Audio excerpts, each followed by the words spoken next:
Hi everyone, it's Deb again for the Body Image Answer program, and in this video fitness tip I'm going to talk to you about two things. One is I've got a really cool tip for your running shoes. It's so awesome, you're going to love it. I'm going to say that at the end, but I'm going to give you 3 tips for those of you that are bored with your running, or even if you're not a runner. Maybe you like walking, you know it's good for you, but you're really bored with it. You need some ideas to kind of shake it up a bit. So idea number 1 is to get a little, if you don't already have an iPod, and I think most people do, or some kind of MP3 player, but instead of listening to music, listen to an audiobook. It's such a good idea. So think of your favorite author or a book that you've been wanting to read but you haven't had time.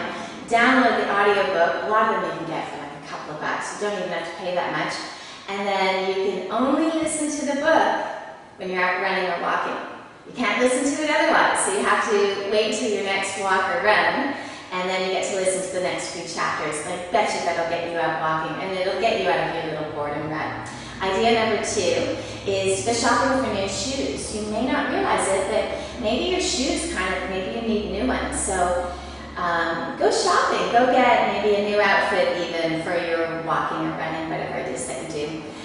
Or get a new pair of shoes. So that could be just that little oomph that you need to get you out the door. There's nothing like me just putting on a pair of brand new shoes to go running or walking with.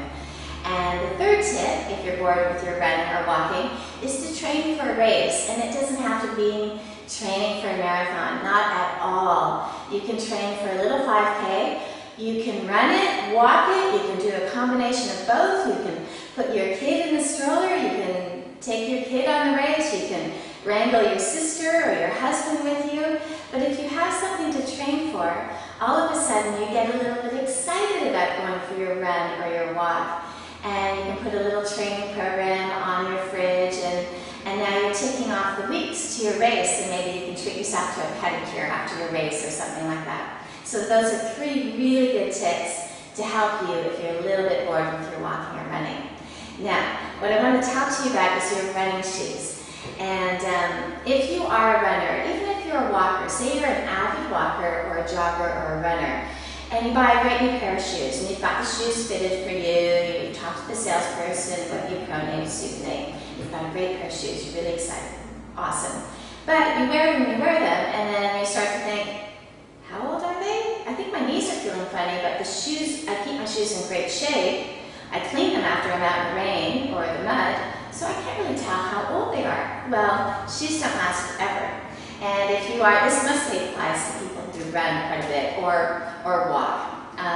What you do is when you get your brand new pair of shoes, you mark the date on them, get a Sharpie, and just along the side, well, you have to find a spot that you can mark on, and you just mark, I'm going to mark June.